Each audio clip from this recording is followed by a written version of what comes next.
Ini adalah Bapak Eki, ownernya dari Artisan. Halo.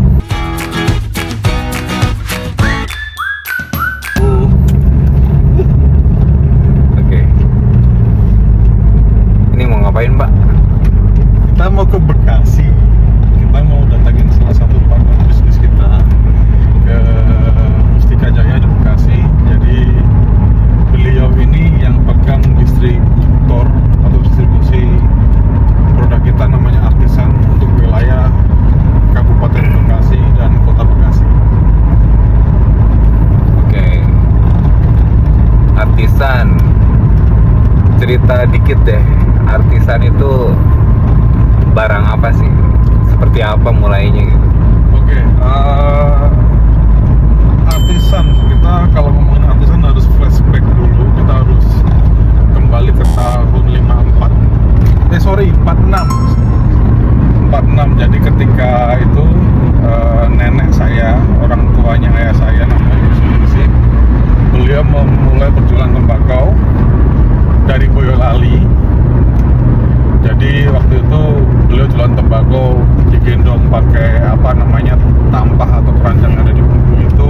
Kemudian seiring jalannya waktu mulai banyak pelanggannya, kemudian bisnisnya sedikit demi sedikit mulai gede karena banyak pelanggannya tinggal di kota Solo. Akhirnya ketika nenek udah di sini udah punya uang, beliau beli rumah di Solo.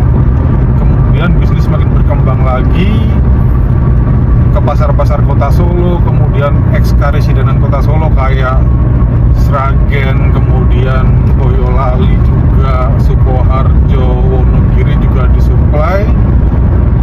Kemudian melebar lagi ke daerah-daerah ke Garut, Situbondo, ke Rembang, Semarang, bahkan pernah sampai ke Medan, Padang, ke Bremen di Jerman juga udah pernah. Akhirnya bisnis berkembang, gak cuman jualan tembakau. Waktu itu kakek juga mendirikan koperasi. Jadi waktu itu ada kerjasama dengan koperasi Kosgoro. Waktu itu selevel bank untuk memberikan pinjaman ke pabrik rokok kecil atau ke pedagang tembakau, sehingga bisnisnya waktu itu maju banget. Cuman sejak tahun 2000-an ya, mungkin 2004 bisnis mulai turun karena seiring berjalannya waktu, konsumen tembakau khususnya yang di linting, kemudian yang disusur itu semakin berkurang. Akhirnya gudang-gudang yang dulu kita punya akhirnya dibikin jadi kayak kontrakan kos-kosan. Nah, kemudian COVID, kemudian kita punya inisiatif, saya punya inisiatif buat mulai bisnis karena kita nggak pernah tahu ya sebagai pegawai waktu itu ya, ketika COVID lihat teman-teman mulai di layoff. Dan kemudian karena saya basically adalah dari keluarga tembakau, saya minta diajarin sama ayah untuk mulai berjualan. Kita buka toko, puji Tuhan tokonya mulai bertambah satu demi satu. Lalu melihat perkembangannya dan lihat pengalaman kerja profesional saya, kayaknya bisa nih bikin pabrik nih. Kemudian kita pelajari sisa-sisa aset yang ada, kita urus izinnya, akhirnya jadi. Kemudian lahirlah Artisan. Jadi Artisan ini adalah kebangkitan dari usaha yang dimulai tahun 46, kemudian 2000-an mati. Kemudian kita lahir lagi dengan cara bisnis yang baru. Kalau dulu kita jualan bahan baku, sekarang kita jual produk jadinya dalam bentuk tembakau yang siap untuk dilinting dan dirokok. Seperti itu, Mas. Berarti dulu tuh bahan baku tuh diapain, Pak? Maksudnya dijual ke perusahaan tembakau atau gimana? Betul. Jadi dulu bahan baku kita jual ke berbagai macam segmen ya. Jadi ada pedagang pasar yang dijual apa adanya, tembakau kering dari petani yang siap untuk dikonsumsi. Kemudian kita jual juga untuk pabrik-pabrik tembakau, tapi bukan pabrik tembakau yang skala besar ya, yang skala kecil dan lokal. Dulu kita jual bahan baku seperti itu. Berarti yang diolah udah jadi tembakau. Ya, diolah udah jadi tembakau.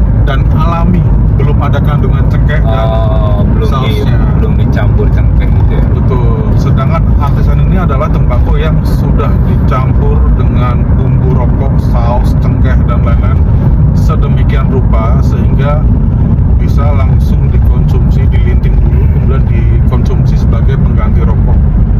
Opsi terhematnya kalau kita mau rokok yaitu pink whale yang sering orang kenal.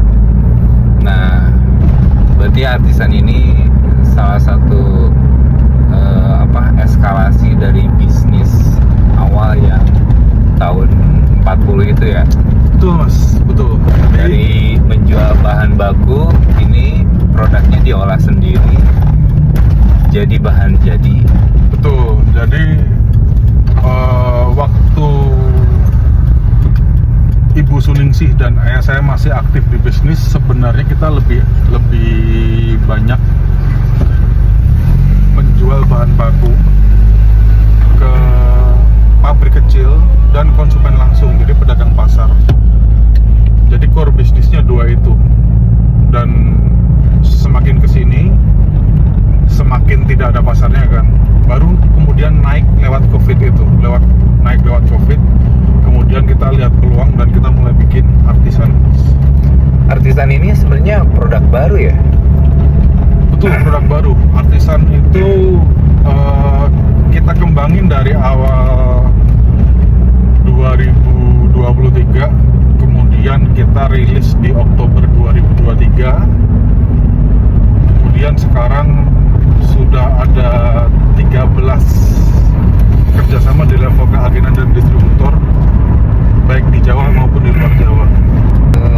Kenapa tercetus untuk mau membuat sebuah produk tembakau, Pak? Kenapa nggak jual bahan baku aja gitu, kayak dulu gitu? Ya, kita melihat kemampuan kita ya Pak ya. Jadi secara modal memang sudah nggak ada. Kemudian menurut saya berpikir seperti ini, kalau kita jualan bahan baku,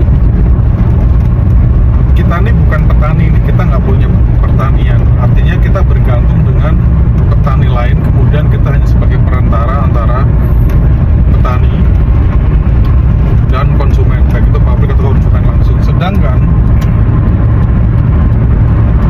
ketika kita membuat sebuah brand, kita akan pegang kendali penuh terhadap produk itu, karena di dalam brand itu unsurnya tidak hanya tembakau, tapi ada rahasia racikan, rahasia dagang yang kita letakkan di brand itu, yang tidak bisa dimiliki oleh semua orang lain. Jadi secara bisnis itu lebih baik buat kita. Kemudian di era modern ini lebih relevan untuk kita lakukan daripada sekedar menjual bahan baku, karena mungkin cara yang dilakukan sama Ibu Suningsih, sama Bapak Kristanto, ayah saya, dan saya itu mungkin berbeda karena basic pengalaman kita berbeda. Sedangkan untuk saat ini saya yang membuatnya lahir kembali, otomatis harus saya kerjakan sesuai dengan background dan kemampuan saya. Jadi kita bikin brand supaya hal-hal yang saya pelajari terkait operasional, kemudian terkait kualitas, kemudian terkait service excellence, itu bisa kita terapkan di brand ini.